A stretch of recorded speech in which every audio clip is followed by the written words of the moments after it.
தூத்துக்குடி மக்களே, உங்களுக்கு இது ஒரு அவேர்னஸ் வீடியோவாக நான் போடுறேன். இது எல்லாத்துக்கும் அனுப்புங்க இந்த வீடியோவை. கண்டிப்பாக எல்லாரும் பார்க்கட்டும், தூத்துக்குடியில் உள்ளவங்க எல்லாரும். இன்றைக்கி எனக்கு வந்து கண்ணுக்கு செக் பண்ணுறதுக்காக நான் தூத்துக்குடி பெரியாஸ்பத்திரி போயிருக்கேன்.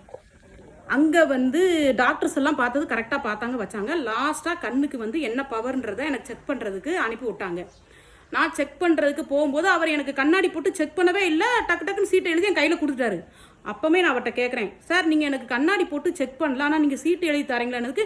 இல்லை அதெல்லாம் எழுதியிருக்கேன், இந்த பாருங்கள், நீங்கள் 5 to 10க்குள்ளே விவிடி ஆயில் மில்லு இருக்குல்ல, அதுக்கு எய்த்தாக்கில் தான் என் கடை இருக்குது, நீங்கள் அங்கே வாங்க, அங்கே செக் பண்ணி நீங்கள் கண்ணாடி போட்டுக்கலாம் அப்படின்னாரு. அப்படியா அப்படின்னு சொல்லிட்டு நான் ஏற்கனவே என் மாப்பிள்ளை 2-3 மாதத்துக்கு முன்னாடி அங்கே போய் இந்த தூத்துக்குடி ஜிஹெச்சில் தான் நாங்கள் கண்ணுக்கு செக் பண்ணி நாங்கள் கண்ணாடி போட்டோம். அப்போது அவங்க போட்டிருந்த கண்ணாடிக்கு அவர் 3500 வாங்கியிருந்தாரு. அது 1 மாதத்துலேயே அந்த கிளிட்டு போயிட்டு நான் போட்டுட்டு வரும்போதே உங்கள்கிட்ட சொன்னேன், எப்பா இது லோக்கல் கிளாஸாக இருக்குது, இந்த கிளாஸ் 3500 ஜாஸ்தி, நீங்கள் ஏன்ப்பா அங்கே போய் போட்ட அப்படின்னு சொல்லிட்டு என் மாப்பிள்ளையை சத்தம் போட்டு தான் இருந்தேன். அதனால் நான் முடிவோடு தான் போனேன், அங்கே செக் பண்ணிவிட்டு மட்டும் வந்துடணும், கண்ணாடி போடக்கூடாது அப்படின்ட்டு. ஆனால் அவர் இல்லை நீங்கள் வாங்க அப்படின்னு சொல்லி எனக்கு கொடுக்கும்போதே எனக்கு அவர் எனக்கு செக் பண்ணாமல் அந்த சீட்டை என் கையில் கொடுக்கும்போதே நான் நல்லா தெரிஞ்சுக்கிட்டேன், இவர் எனக்கு செக் பண்ணல, சும்மா ஏனோதானோன்னு தான் அந்த சீட் எனக்கு தாராருன்னு. நான் சரின்னு சொல்லிட்டு நான் வெளியில் உடனே ஏன்னா நான் என்னுடைய கண்ணாடி மிஸ் ஆகி 3 நாள் ஆகிட்டு எனக்கு கண்ணாடி போடாமல் என்னால் இருக்க முடியல, ஒன்றுமே செய்ய முடியல.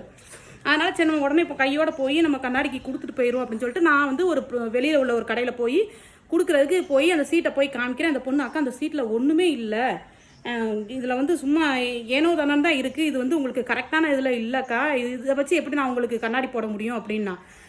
நான் அந்த பொண்ணை சொல்லிட்டேன், ஏம்மா எனக்கு இந்த டவுட் இருந்துச்சுடா, ஆனால் நீ கரெக்டாக சொல்லிட்ட, நான் சொல்லாமே நீ சொல்கிறேன்னு பார்ப்பேன்னு பார்த்தேன், ஆனால் நீ கரெக்டாக சொல்லிட்ட அப்படின்ட்டு மறுபடியும் நான் அந்த கண்ணாடி கடையிலையே நான் மறுபடியும் எல்லாம் ஃபுல் செக்கப் பண்ணி இப்போ நான் கண்ணாடிக்கு கொடுத்துட்டு வந்திருக்கேன். தூத்துக்குடி மக்களே, நீங்கள் உஷாராக இருங்க.